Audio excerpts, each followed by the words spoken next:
चुनाव आयोग ने सिर नाम का एक नया अभियान शुरू किया है जो सीधे तौर पर वोट देने के अधिकार से जुड़ा हुआ है। चलिए इसे जरा समझते हैं।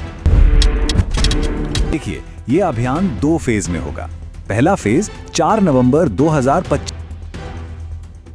शुरू होगा, जिसमें बूथ लेवल ऑफिसर्स यानी BLOs घर घर आकर वोटर्स की जानकारी को वेरीफाई करेंगे। बहुत बढ़िया। अब इस पूरी प्रक्रिया का जो आधार है वो बहुत सरल है। 2025 की जो वोटर लिस्ट है उसकी तुलना सीधे सीधे साल 2002 की लिस्ट से की जाएगी और इसी तुलना के आधार पर हर वोटर को A से लेकर F तक 6 अलग अलग कैटेगरीज में बांटा जाएगा। मतलब 2002 की वो लिस्ट ही एक तरह से सब कुछ तय करने वाली है। तो सवाल ये उठता है कि किसी को कौन सी कैटेगरी मिलेगी। इसके लिए ना 2 मुख्य चीजें देखी जाएंगी। पहली, वोटर की उम्र और दूसरी 2002 की वोटर लिस्ट में उनके परिवार का नाम है या नहीं। ठीक है, तो सबसे पहले ग्रुप को देखते हैं।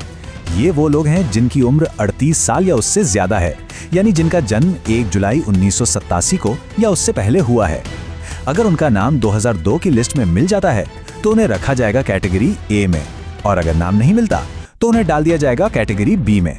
एकदम सीधा सा हिसाब है। अच्छा, अब आते हैं दूसरे एज ग्रुप पर। यह है 22 से 38 साल के वोटर्स जिनका जन्म 2 जुलाई 1987 से 2 दिसंबर 2004 के बीच हुआ है।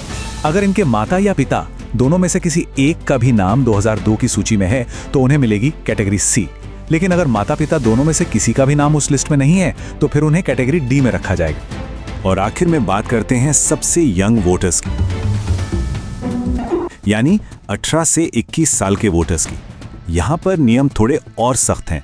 इन्हें कैटेगरी E में आने के लिए माता और पिता दोनों का नाम 2002 की लिस्ट में होना जरूरी है। अगर एक का भी नाम नहीं मिला तो उन्हें सीधे कैटेगरी F में डाल दिया जाएगा।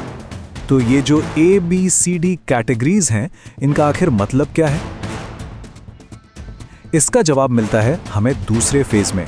आपकी कैटेगरी ही ये तय करेगी कि आपको अपना वोट देने का अधिकार बनाए रखने के लिए कौन से और कितने डॉक्यूमेंट्स जमा करने पड़ेंगे।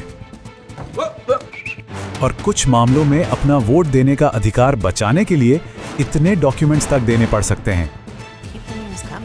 चलिए इस टेबल को जरा ध्यान से समझते हैं। अगर कोई कैटेगरी A में है तो बहुत बढ़िया, उन्हें कोई प्रूफ नहीं देना होगा। B, C और E कैटेगरी के लोगों को सिर्फ अपना एक प्रूफ देना होगा। लेकिन कैटेगरी D वालों को अपना और अपने माता या पिता में से किसी एक का यानी कुल 2 प्रूफ देने होंगे। और सबसे ज्यादा कैटेगरी F वालों को अपना और अपने माता पिता दोनों का मतलब कुल 3 प्रूफ पेश करने होंगे। और सबसे जरूरी बात, अगर ये प्रूफ नहीं दिए जा सके तो मतदाता सूची से नाम हटने का पूरा खतरा है। तो अब सबसे बड़ा सवाल, आखिर किया क्या जाए? घबराने की जरूरत बिल्कुल नहीं है। कुछ बहुत आसान कदम हैं जो अभी से उठाए जा सकते हैं ताकि आगे चलकर कोई भी परेशानी ना हो। तो सवाल ये है कि पहले फेज की तैयारी के लिए हम अभी से राइट नाउ क्या कर सकते हैं?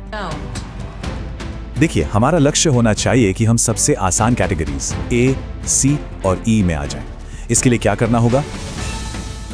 जिनकी उम्र 41 साल से ज्यादा है वो 2002 की लिस्ट से अपना नाम, भाग संख्या और क्रम संख्या ढूंढकर अपने BLO को दे दें। जो 21 से 38 साल के हैं वो अपने माता या पिता में से किसी एक की 2002 की लिस्ट की जानकारी अपने BLO को दे दें। और जो 18 से 21 साल की युवा वोटर हैं वो अपने माता और पिता दोनों की 2002 की जानकारी निकालकर अपने BLO को दे दें। एक बात याद रखिए, अभी से ये थोड़ी सी मेहनत करने का फायदा बहुत बड़ा है। जब पहले फेज में BLO वेरिफिकेशन के लिए आएंगे ना, तो उनके लिए आपको A, C या E जैसी आसान कैटेगरी में डालना बहुत सिंपल हो जाएगा और आप भविष्य की बड़ी मुश्किलों से बच जाएंगे। आखिर में ये सारी मेहनत सिर्फ किसी दस्तावेज के लिए नहीं है। जैसा कि इस गाइड में कहा गया है, ये इसलिए है ताकि हमारा वोट देने का अधिकार बरकरार रहे और हम लोकतंत्र को बचा सकें। तो जागरूक रहिए, अपनी जानकारी तैयार रखिए और इस जरूरी संदेश को दूसरों तक भी जरूर पहुंचाइए।